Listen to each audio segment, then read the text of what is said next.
अस्सलाम वालेकुम स्टूडेंट्स, आज हम कंटिन्यू कर रहे हैं the same chapter of inheritance और इसमें आज हम पढ़ेंगे मेंडेलियन जेनेटिक्स।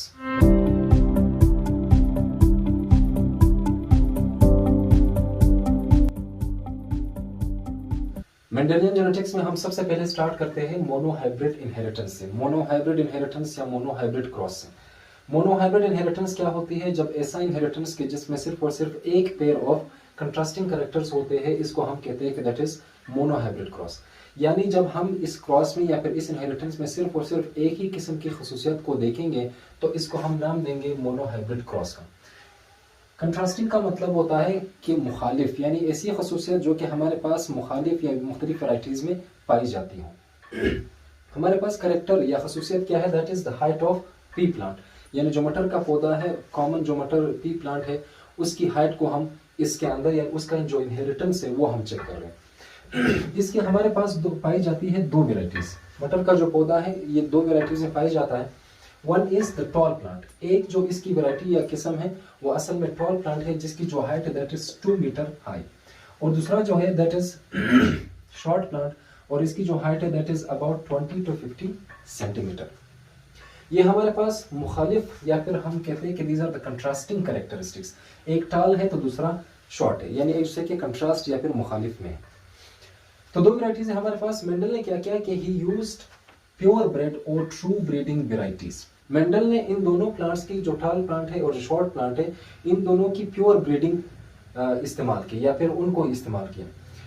प्योर ब्रीडिंग क्या होता है कि हमारे पास जब कोई भी प्लांट या कोई भी ऑर्गेनिज्म जब वो आपस में सेल्फ क्रॉस होते हैं, मिसाल के तौर पे अगर हम टाल प्लांट को दूसरे टाल प्लांट के साथ क्रॉस करवाएंगे तो वो सिर्फ और सिर्फ टाल प्लांट ही प्रोड्यूस करेंगे, इसको हम ट्रू ब्रीडिंग कहते हैं। इसी तरह अगर हम शॉर्ट प्लांट को दूसरे शॉर्ट प्लांट के साथ यानी आपस में उनको क्रॉस करें तो इनसे सिर्फ और सिर्फ शॉर्ट प्लांट ही प्रोड्यूस होंगे। तो ऐसे ब्रीडिंग को हम कहते हैं कि दैट इज ट्रू ब्रीडिंग और प्योर ब्रीड। तो मेंडल ने क्या किया कि टाल प्लांट को क्रॉस करवाया शॉर्ट प्लांट के साथ। इनकी क्रॉस पोलिनेशन की। क्रॉस पोलिनेशन का मतलब होता है कि सबसे पहले उन्होंने क्या किया कि शॉर्ट प्लांट के जो पोलन्स हैं उनको टाल प्लांट में उन्होंने शिफ्ट किया, उनको फर्टिलाइज किया, और इसी तरह टाल प्लांट के जो पोलन्स हैं उनको भी शॉर्ट प्लांट के ऊपर उनको फर्टिलाइज किया।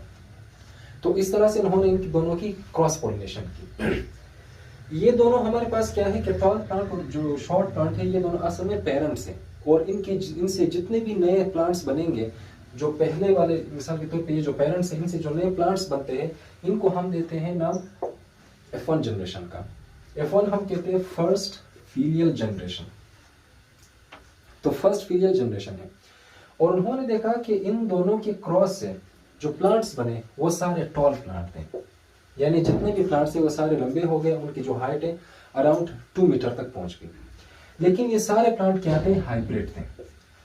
अब हाइब्रिड का मतलब होता है कि ऐसा ऑर्गेनिज्म जो कि दो अकसाम या फिर दो वेराइटीज या दो स्पीशीज के मिलने से वजूद में आता है। यानी जब हम दो तरह के स्पीशीज या वेराइटीज को क्रॉस करते हैं उनसे जो नया एक प्लांट या ऑर्गेनिज्म बनता है उसको हम हाइब्रिड का नाम देते हैं। मिसाल के तौर पे टाल प्लांट और शॉर्ट प्लांट जो कि अलग वेराइटीज है, इन दोनों अकसाम के मिलने से जो प्लांट बना उसको हम हाइब्रिड का नाम देते हैं। फिर बाद में उन्होंने किया कि जो F1 प्लांट्स थे, ये जो सारे टाल हाइब्रिड थे, इनको फिर आपस में क्रॉस करवाया, तो इसको हम कहते हैं कि दैट इज सेल्फ पोलिनेशन। इन दोनों की जब सेल्फ पोलिनेशन उन्होंने की मेंडल ने, तो उन्होंने टोटल जो प्लांट्स थी जिनकी सेल्फ पोलिनेशन की उनकी तादाद थी 1064। इसमें से इसका जो रिजल्ट था वो 787 जो प्लांट्स थे वो सारे टाल बन गए, और जो 277 प्लांट्स थे वो सारे शॉर्ट हो गए या जिसको ड्वार्फ कहा जाता है।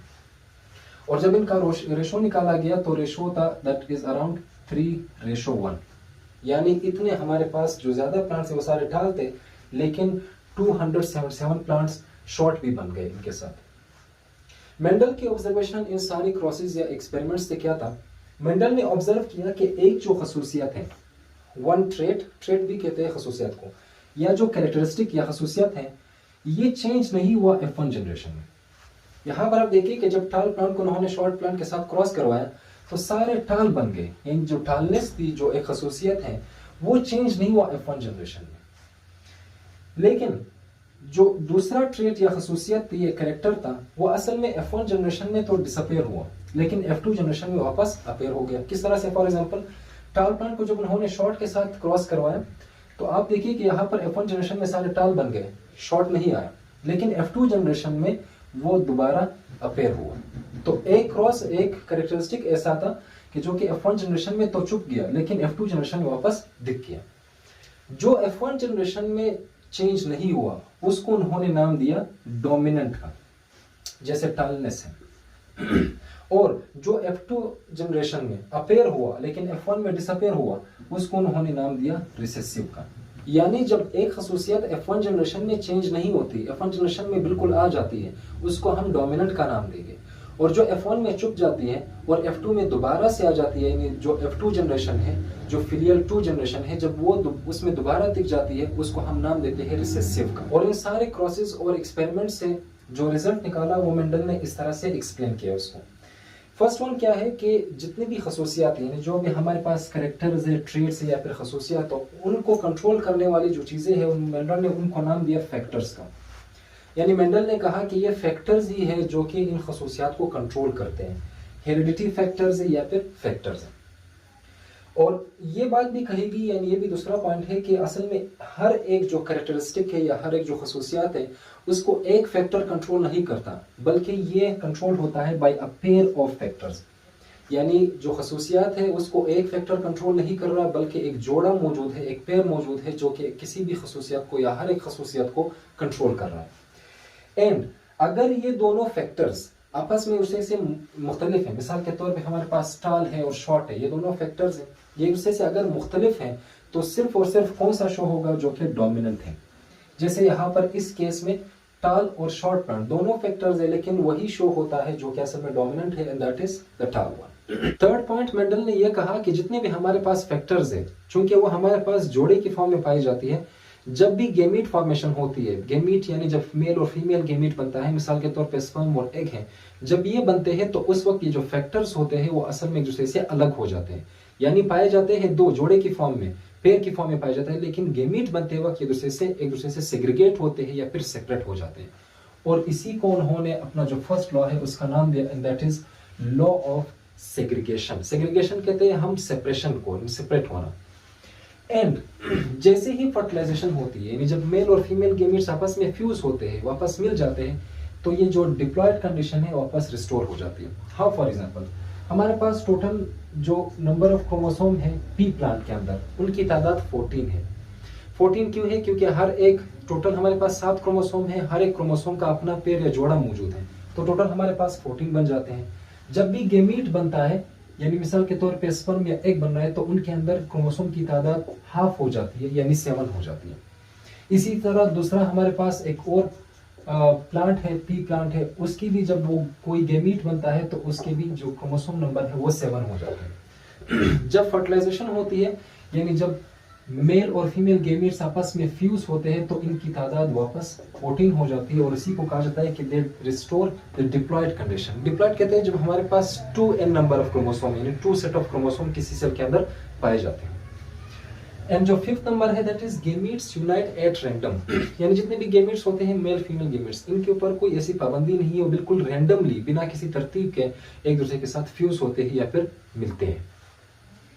ये मेंडल ने उस वक्त इसको रिप्रेजेंट किया था। आज के दौर में अगर हम इस लॉ को देखेंगे, यानी आज के पर्सपेक्टिव में, तो हम किस तरह से इसको रिप्रेजेंट करेंगे। मेंडल ने जब वर्ड फैक्टर्स यूज किया उस वक्त चूंकि जीन का कॉन्सेप्ट नहीं था। आज के दौर में ये जो मेंडल के फैक्टर्स है वो असल में जीन्स हैं, यानी मेंडल ने उस वक्त कहा था कि फैक्टर्स इन खसूसियात को कंट्रोल करते हैं। आज हम कहते हैं कि ये जीन्स है असल में जो कि इन खसूसियात को या कैरेक्टरिस्टिक को, मिसाल के तौर पर टालनेस है, इसको कंट्रोल कर रहा है। एंड जो जीन्स होते हैं हमारे पास, जिस तरह मेंडल ने कहा कि ये पेयर की फॉर्म में पाए जाते हैं फैक्टर्स, तो इसी तरह जो जीन्स है हमारे पास उनके अलील्स पाए जाते हैं, यानी उनका दूसरा अल्टरनेट फॉर्म पाया जाता है।